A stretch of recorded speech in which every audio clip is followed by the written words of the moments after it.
The following is a special presentation of Tony Kurre Radio.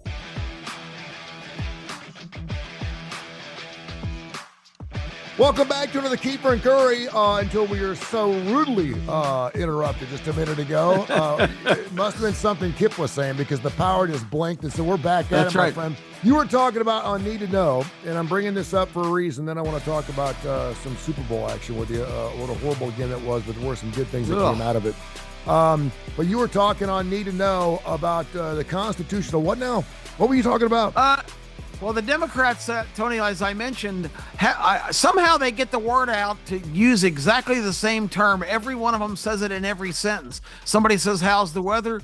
Pretty good, but we have a constitutional crisis right now. How's your grandchildren? Well, I'm really worried about their future because of the constitutional crisis that Trump's responsible for.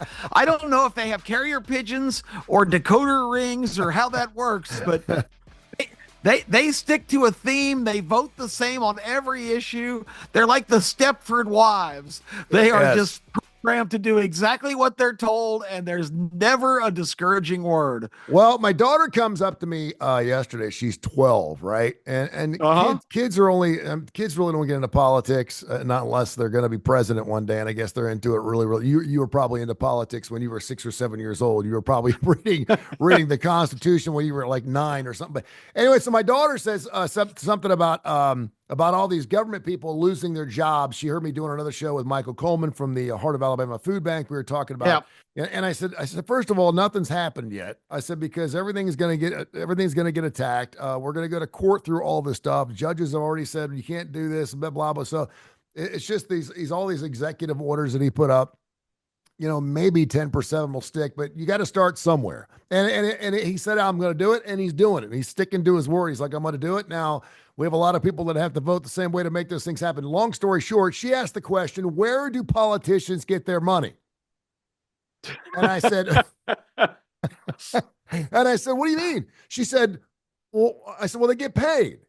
And she said, so they get paid and I said, yeah, they get paid really well to run this country. It starts, you usually start as a mayor, and you usually make nothing as a mayor, and then you may make it, in city council, and you go up to the governor, and then senator. And next thing you know, you're making your Tommy Tuberville. And next thing you're making $3,000-$4,000. And she says, so like when they need something, what do they do? And I said, what do you mean? She goes, like say I'm in politics and I need a new car. What do I do? And I said, it's a great question. She said, like Donald Trump, when he wants to go out and have dinner, where's that coming from? Like if he just wants to go out and all of a sudden just spending $1,500 on a new jacket or something, who's paying for that? And I said, well, we're paying for that. And so I said, so she's like, so everyone in Congress right now, she's like, everyone's got a credit card. And I was like, yeah, and it's probably open-ended, and there's probably no limit on it, and they probably don't pay their own credit card. They probably just turn it into expenses, and it comes back no matter how much it is, and as long as it's not like in the millions, probably no one even blinks at it, no one even looks at it, and that's what Donald Trump's trying to do right now. Is he's going into all these rat holes and all these rabbit holes, and he's basically doing an audit on the government from top, and he's even said the military. There hasn't been one done in maybe half a century. Hell, we're up for audits. I mean, I've been audited. I'm being audited right now. Yeah. So I'm making $70,000 a year. My ass is being audited. So the government should be audited. And so he's like, I'm going to go through every chain of command, even the military, and find out where we can cut some waste.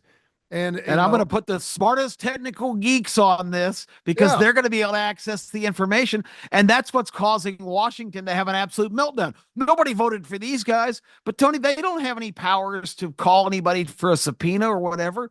It's done in coordination with Congress, who had both the Senate and the House both have Doge committees.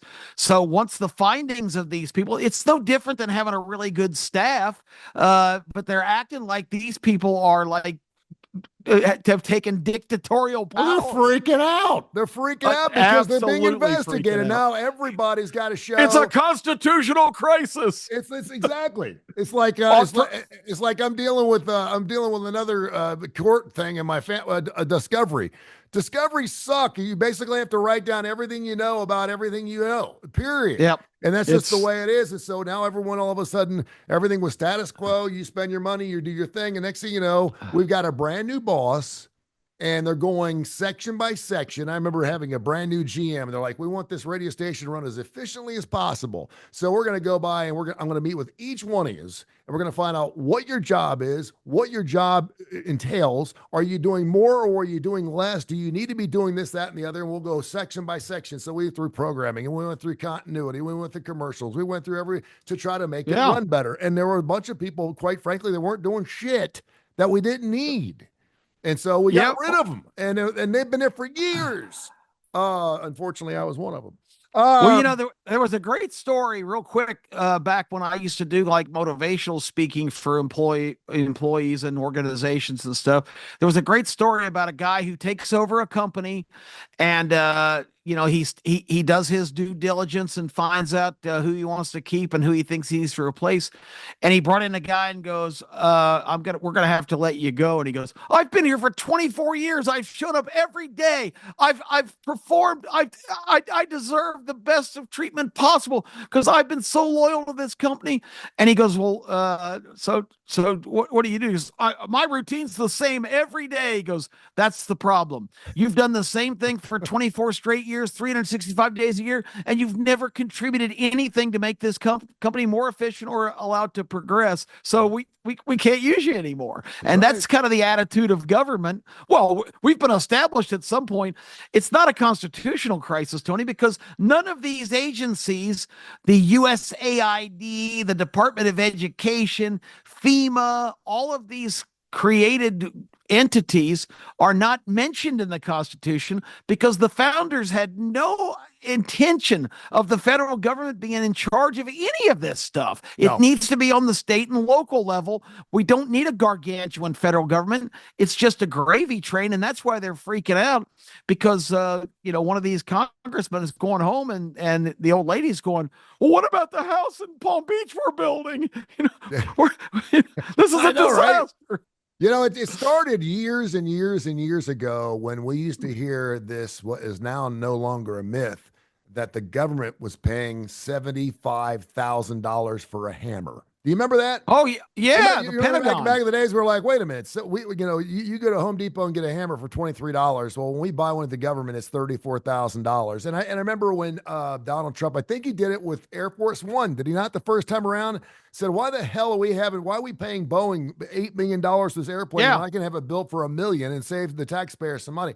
And so, it's like when the government buys, they buy thumbtacks for like $15 a piece, where you can get them for like 3 cents a piece if you just go to Taiwan and buy a box of them. So I certainly get that, and I hope that happens. But I thought that was really interesting, and I just wanted to talk about a little bit that on Need to Know. It's a great show, Need to Know. I listen to it every single week as I record it, and I wouldn't miss it for the world anyway. But it runs 5 times a week on TKR, and then of course we do Keefer and Kurre. Make sure you check that show out. And thanks to my 12-year-old daughter for giving me, she's so stinking that's smart. Great and stuff. She throws out these great questions. And a very good question. But the simplest answer is it comes from me, you, and everybody who has a job. Every check we get, there's a big chunk gone. And guess where it goes? To Washington, D.C. to finance all of these people and whatever they want to do. So she also is a part of our second part of our discussion here in Keefer. Okay. And that is last night, I'm sitting there watching the Super Bowl halftime show. She said, I got to watch Kendrick Lamar. And I said, okay. And she goes, do you know who he is? I said, yeah, as a matter of fact, he was on the Super Bowl. I try to be pretty cool. I said, yeah, he was actually on the Super Bowl 2 or 3 years ago. I said, now, will I recognize some of his music? Probably some of it, but I don't know any of his music, and it's not my type of music. She goes, well, I love Kendrick Lamar, and I mean, da-da-da-da-da. So he comes on, it's like, I'm like, during the first half, I'm like, everyone shut up. Dad's watching the Super Bowl. Well, she was like that at halftime. Everyone shut up. Lila's watching the Super Bowl halftime show. And I said, okay, let's do it. So she's watching. The next thing she's, SZA. And I was like, what's SZA? She goes, that black woman, that's SZA. And I was like, it's SZA. I had no clue who SZA was. And I didn't know about the Not Like Us whole story between Kendrick Lamar and Drake. Then I see Serena Williams, and I'm like, why the hell? Samuel L. Jackson. And Samuel L. Jackson. I'm like, what the hell's going on? I didn't realize that Serena dated Drake. And this was a song that he wrote where he called Drake a pedophile. There was a lawsuit, blah, blah, blah, blah, blah. So everyone's waiting for this song. And I'm like, this is pretty juicy stuff. This is really good stuff. My point being, though, is my 12-year-old daughter knew more songs at halftime than I did. And I felt like there was a crossing of the guard. There was a handing of the torch. There was something where I kind of felt like, and I turned 59 in March. I'm a young 59. I get after it. I think young. I feel young. I say things that are young. People always used to love to listen to me on the radio because Tony Curry tells it like it is. He's not afraid to piss anybody off. And for the first time in my life in a long time, I kind of felt like life had kind of finally gotten past me. It kind of passed me by because I used to love watching halftime shows, Bruce Springsteen, the Who. Oh, yeah. I mean, we can go on it because it used to be rock and roll. And just in case you're wondering, and people probably don't, George Burns was a halftime show at a Super Bowl at one point. Was he really? Andy Williams was a halftime show. Anita Bryant did Up With People. She was a halftime show. And not until Super Bowl 25, when they had a band called, what was that band called? Called New Kids on the Block. Do you remember New Kids on the Block? New Kids on the Block. Now up until like Super Bowl 25, which, you know, we're at 59 now. So it's been 34 years. It's not like it's been recent. But up until 25, it was always like a church group or a local marching band or Anita Bryant or maybe a celebrity that would come up on stage for a few minutes and do a comedy set or something like that. But it wasn't like it is now. Now it is like, I mean, it is bigger than the game itself.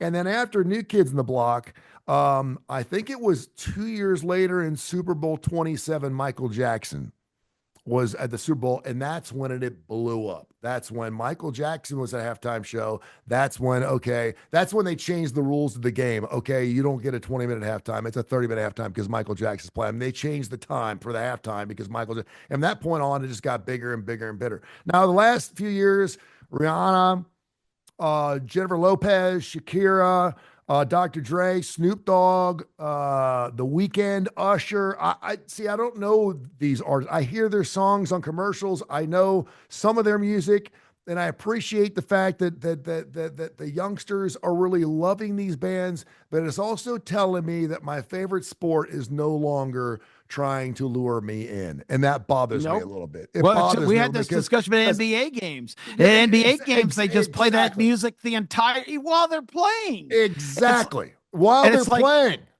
So it sends the message, hey, old white guys, we're not really interested in you. We don't want your money anymore. We don't care what disposable income you have. And I thought, the demo's always been 25-54. For people who don't know, and Kip knows this better than anybody, males 25-54. You always want to have the 25-54 demo. If you had the male demo 25-54, you had the money demo because that's where all the money was. And then you would go females, and you would go persons 25-54, and then maybe 18-24, and then but after 54, man, it was like you were set in your ways. You just leave those people alone. It doesn't matter. Well, radio expanded, got older, and of course, then we had news talk, we had sports radio. We had to start going after some of those older people. It's not to say that, and there's actually like a 75 plus demo. You can actually look at it. It's because people that don't listen to the radio. They just don't. Most old people by that time aren't really getting in the cars and cranking it up at stoplights and stuff like that. And I get that. Although I think people our age, we still have a lot left in the tank to give. And so last night was the first time where I was like, you know what, I'm gonna give myself to this halftime show, and I'm gonna give everything I've got to try to enjoy it. And I did. I am a programming guy. I looked at it from an artistic standpoint. I looked from it from a camera standpoint. I even saw there was a demonstrator. Did you know there was a demonstrator last night that held up a Sudan? I did not realize that. There was a demonstrator. I have to admit, I was not paying close attention like you were. I'll tell you real quick, my circumstance, my son had all of his friends over and a lot of their girlfriends and a lot of people here. It's an interesting experience to be twice as as old as every other guest at the event. And that's exactly what I was, because these are late 20s, early 30s folks. So basically, I'm 25 or 30 years older than everybody in the room. And when halftime came up, we played a game all night. You buy chips, and we bet on what's going to be the next commercial, what color shirt a guy's going to be wearing, what animal's going to be next. Oh, that's cool. Plays. I mean, it's a constant betting game. Yeah. Okay, it's this possession for who's gonna vote, who's gonna bet that the Eagles score a touchdown, who's gonna bet the Eagles punt or have a turnover. So you got all this action going on, and then they're betting on which song's gonna come up next on the halftime show. Tony, I was a non-combatant. I couldn't name a Kendrick Lamar song if you gave me a year and a half. And as the song, they go, oh yeah, I have that one, and they're collecting their chips, and I'm going, this is the song you were anticipating? Because to me, it doesn't even sound like a song. It's more like just this staccato kind of. I don't know. You know, I'm a lyrics guy. I think, and just go with me for is it anything like older people felt in the 50s when they started hearing Elvis Presley for the first time? When people started hearing rock music for the first time? Definitely. I'm sure it is. Do you think that's what it was like? Because I mean, we get that, but I mean, I can understand where some people might. But I think this is a bigger departure than that, because, you know, even the old songs had lyrics and you could kind of understand what they were saying. And maybe I'm just tuned out. Kendrick Lamar could have been cussing and dropping N-words all night last night, and I had no clue. I looked at my daughter, because he talks like the style isn't like, well, I don't know. The first thing was like, it was like the old Federal Express commercial. He was rattling off like 300 words a second. I don't know what he was saying. I love hearing old people talk. Sometimes I see those damn progressive commercials. Don't be like your parents. I am that person now. Yeah, I am the one out washing my garbage can. And look, if the younger generation, everybody, if this is what's popular now, I have no right to step up and say, you know, you people are stupid, or I mean, because I would because I'm the one that's still Venmoing me. You know, they're still Venmoing me. And when you stop Venmoing me, you can have your own thoughts and your own opinions on shit. When you stop asking me for money, or stop asking me for a place to live, or stop asking me to pay your car insurance, you can say whatever you want. You can do whatever you want. I don't care. But as long as you keep Venmoing me, you know, say, yeah, I need cash by the end of halftime. Well, they invited me to the party, so I was honored for that. Oh, that's cool. The price of admission for me was just having to buy all the food for the party. For that, I got a seat at this table. How about that? There you go. That's good. It's interesting because I think it's kind of like you start checking your vanity in life. Like I'm on television, you're on television. We do this show on ABC 3340, and we do it every Saturday. I do some things on Fox 6, and I've noticed this incredibly gray, I almost look like I got a raccoon thing going on. I don't see it because I look at my face every day, and I don't recognize the subtle differences in my face and my hair.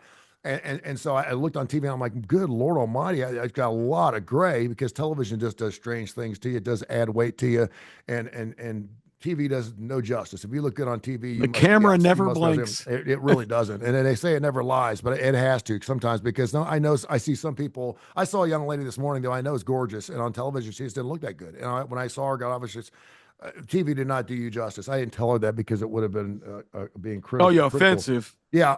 But so I asked my hairdresser, you know, is there anything?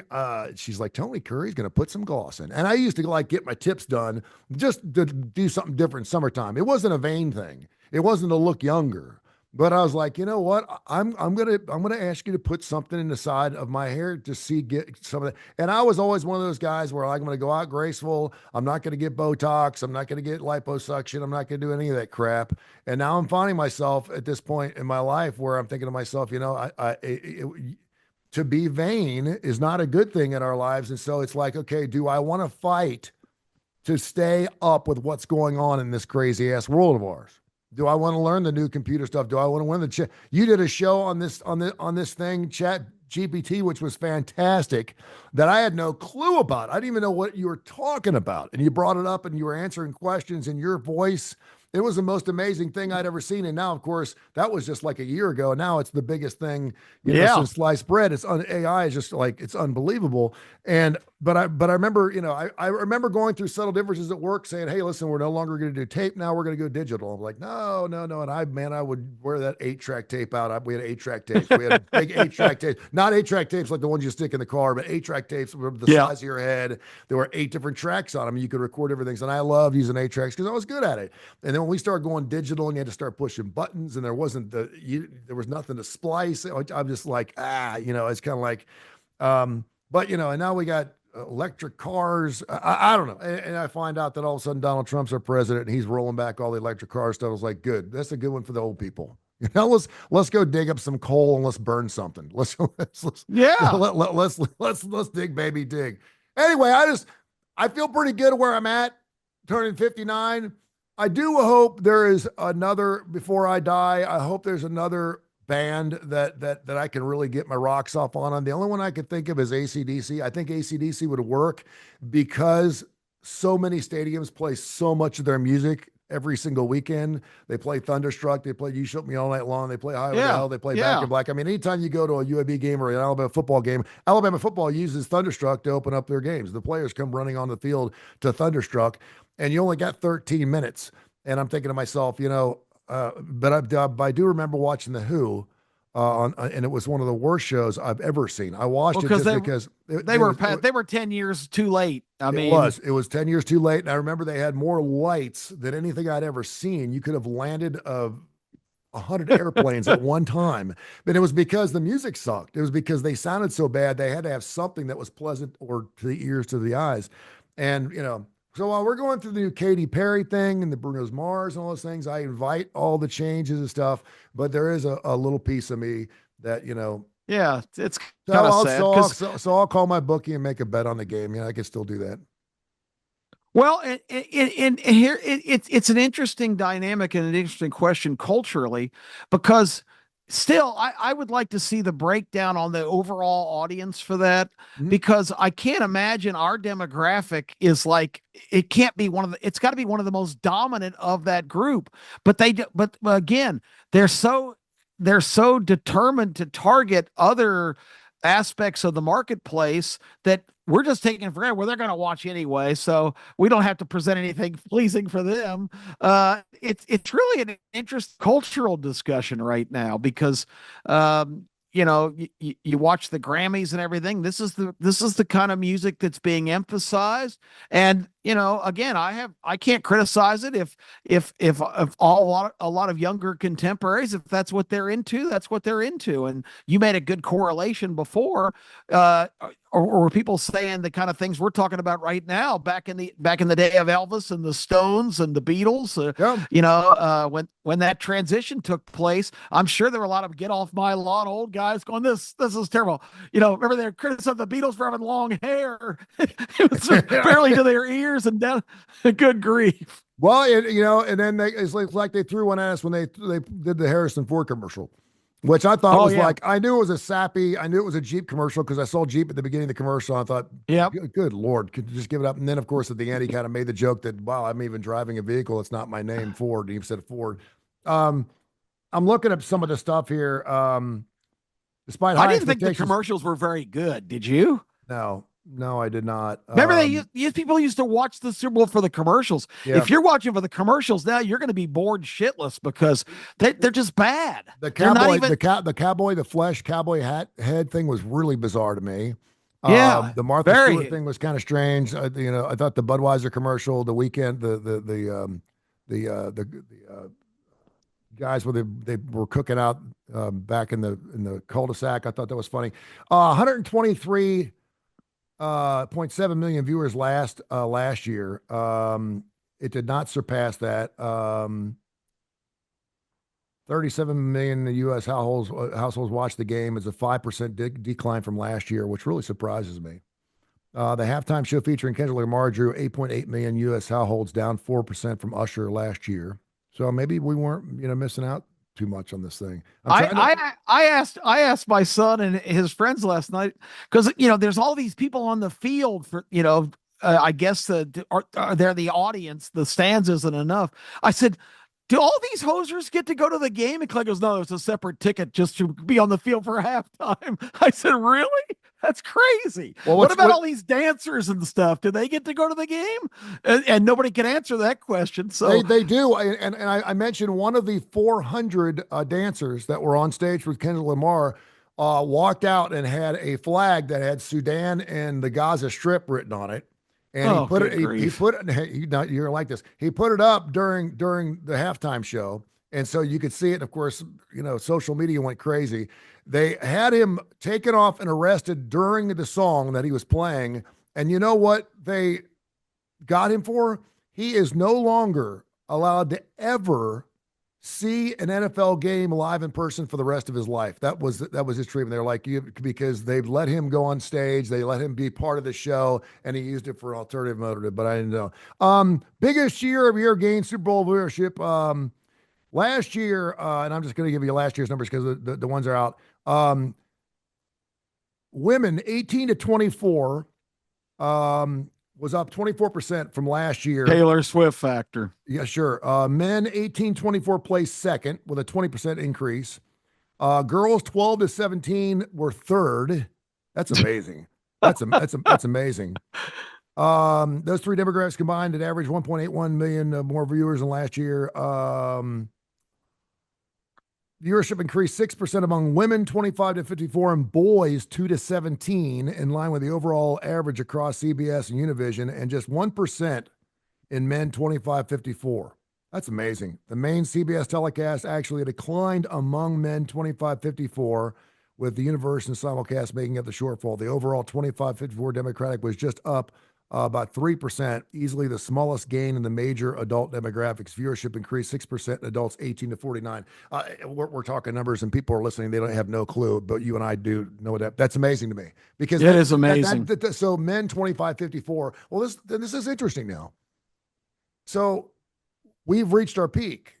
Men 25-54, there's no reason to go after men 25-54 because there's no more of us out there. In other words, if you're 48 years old, you're kind of set in your ways. It's kind of like if you wear tighty-whities and you're 50, you're going to wear tighty-whities for the rest of your life. Once you turn 50, you're going to drive a Buick, you have tighty-whities, you're not going to change your ways. We just don't. Men don't change their ways after the age of 50. And so what they're saying to us is if you're in that age group between 25 and 54, there's no reason we need to spend money on trying to lure you in because you're either in or you're out. There's not going to be, while other demographics were moving 20, 25 to 30%, the men 25-54 was moving 1% to 2%. It's not worth the money to spend, not when you spend $8 million for a 30-second commercial. That makes sense to me. I think I mentioned to you off the air, a lot of the young women here last night, there were a lot of 25 to 32, 33-year-olds. They were all expecting, I guess it was a big rumor that Travis Kelce was going to propose to Taylor Swift after the game. How'd that work? And they were still speculating at halftime when it was 24-0 that was going to happen. And a couple of the guys, including my son, said, you guys are out of your mind. There is no way with the Chiefs getting clobbered that's going to happen. And they were all like defiant, saying, well, that shouldn't matter. Let me ask you this. That's the 5th Super Bowl in the last 6 years. They have won 4, correct? Yes. In the last 7 years. So that would have been their 5th. And I know people talk about dynasties, depending on what you want to consider a dynasty. No one's ever won back-to-back-to-back Super Bowls, and they still haven't. Nope. The Eagles, and I thought it was really interesting too, because they were talking about the Eagles. The Eagles not only beat a team last night trying to set history, but they also did it against the New England Patriots. Do you remember? Because the Patriots won the Super Bowl on either side of the Philadelphia Eagles. So the Philadelphia Eagles single-handedly have kept the New England Patriots from winning back-to-back-to-back titles, and of course the Kansas City Chiefs back-to-back-to-back championships, which is really amazing and good for Philadelphia.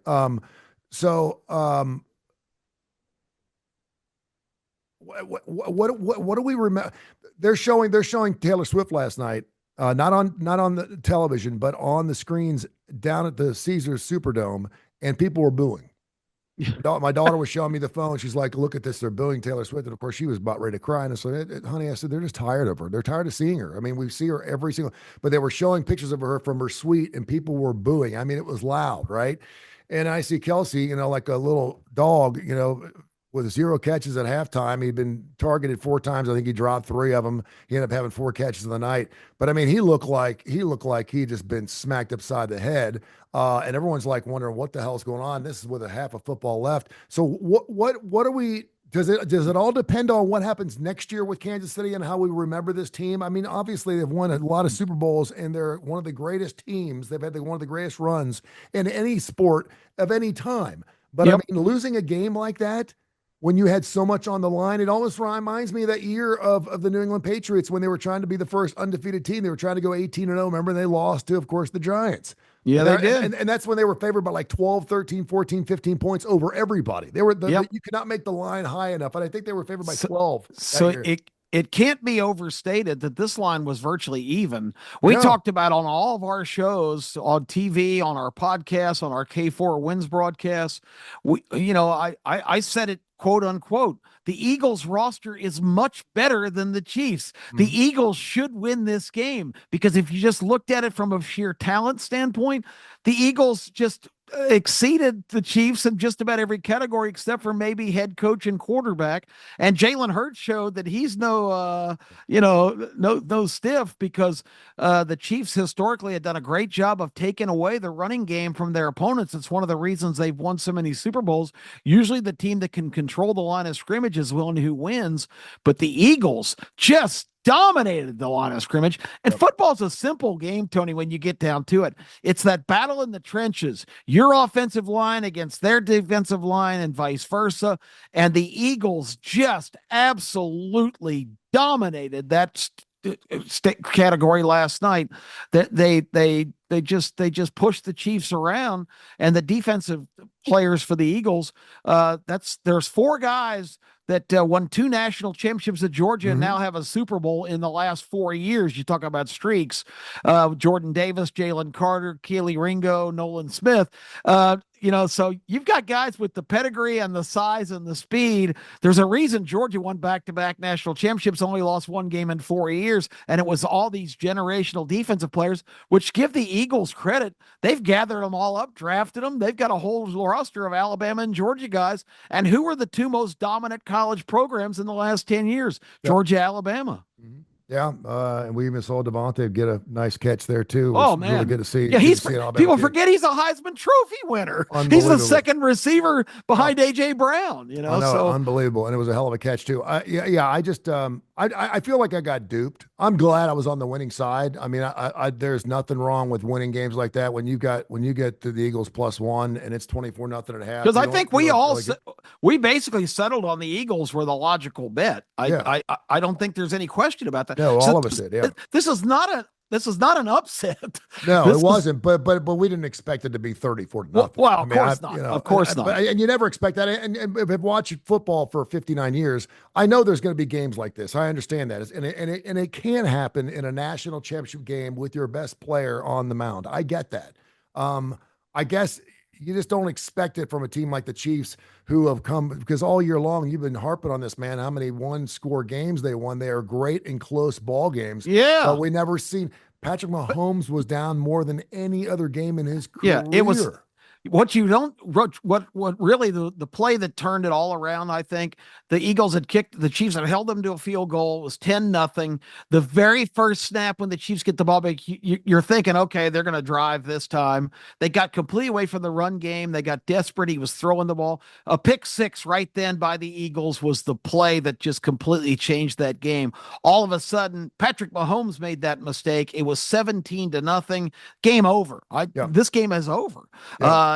People were still saying, well, the Chiefs, they'll make a run and they'll do this and that. But I mean, the Eagles took away the Chiefs' approach by dominating the line of scrimmage. You mentioned before when we were talking 6 sacks in the game against Mahomes. There could have been a dozen. Mahomes was like Houdini, got away from pressure, but he was under duress the whole game. The Eagles' defensive line absolutely dominated that game. No, you're right. I'm sitting here looking at what some of the numbers are for next season already because and there you go, the Super Bowl odds for next season. Have you seen these numbers? No, Case on this day last year bet the Chiefs at 9-1 to win it. So Case Keefer denied on his $500 bet. Because the day after the Super Bowl last year, he bet the Chiefs at 9-1. The Eagles are plus 650, which sounds like a pretty good number. Baltimore, Buffalo, Kansas City Chiefs, and the Detroit Lions are seen as early challengers for the Eagles, plus 700. Kansas City 750, Detroit is 800 to win the Super Bowl. I think Baltimore probably had the best team this year. It would have been a lot better Super Bowl if it had been Baltimore, Philadelphia. I think they were the two best teams for sure. So in order, you got Philadelphia, Baltimore, Buffalo, Kansas City, Detroit, San Francisco plus 1,400. The Bengals are plus 1,800. There you go. Get your money in, Tony. Hey, as bad as their defense was, they were one game away. They were the way they finished. One game, I know they could have been right in the mix. Green Bay, Washington's plus 2,000, Houston's 2,500, Chargers, Rams, Minnesota Vikings all 3,500. That's surprising. Buccaneers plus 3,500. It sounds like a deal. The Bears are 4,000. Denver, Miami 4,000. Atlanta 6,000. Atlanta. Yeah, and then the last place is you got Tennessee and the Giants plus 20,000, plus 30,000. We had a Giants fan here last night, a good friend of my son's, Riley Blackman, who's a Giants fanatic, has been a Giants fan all his life. How do you feel watching Saquon Barkley runs for 2,000 yards if you're a Giants fan? Yikes. Yeah, and I mean you can make the same argument with Derrick Henry too, in the way he ran for the Baltimore Ravens. I really thought it was the Ravens' year just because I thought, man, if they could, the running back is they got it all. The running back is such an interesting piece to the National Football League right now because you're talking about he set the most records or the records for the most yards through a season and the playoffs last night. He rushed the ball 25 times for 53 yards, and this guy was, by any other measure, the MVP of the entire league. And the guy averaged 2.1 yards per carry last night, and they blow them out. I mean, it's just, isn't that weird? Because we sit there, and you said it. You said, if you can keep them under 100 yards, they should win the football game. Well, they kept them at 53 yards, and they blew them out. So does that mean the running back is important? Does it mean you'd have to have a good one just in case? I don't even know what that means. Well, I had the stat on our show. The Chiefs in 18 consecutive playoff games had not allowed a 100-yard rusher. So obviously that's their defensive philosophy. Good. We're taking the running game away and we'll take our chances. They'll have to make plays throwing the ball. And Jalen Hurts was more than up to that challenge because the Eagles have a lot of other weapons. Barkley just set the table extremely well. But when you have that kind of multi-dimensional and Hurts with his legs, and good prediction by Tony, got to give him some props. He said Jalen Hurts as MVP was a great bet.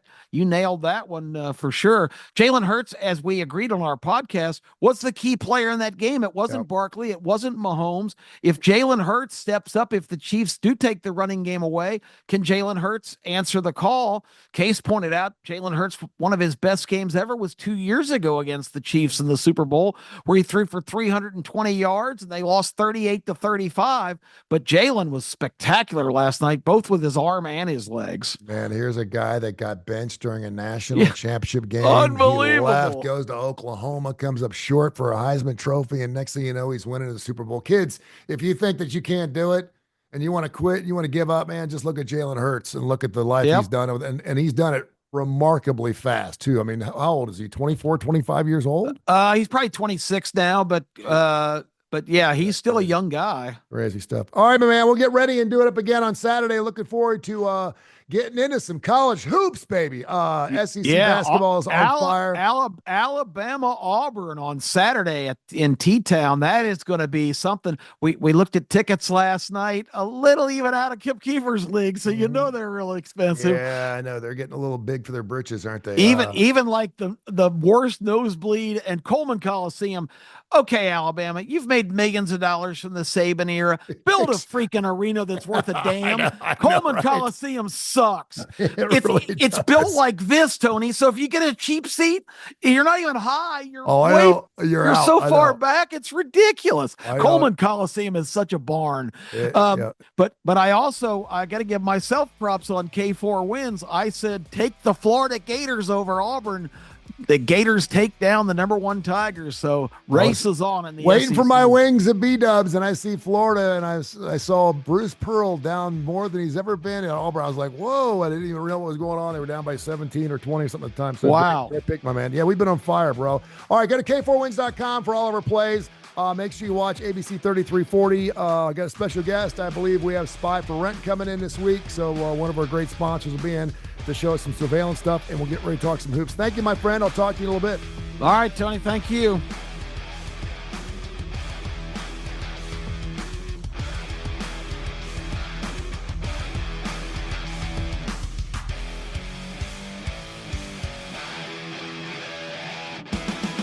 This has been a special presentation of Tony Curry Radio.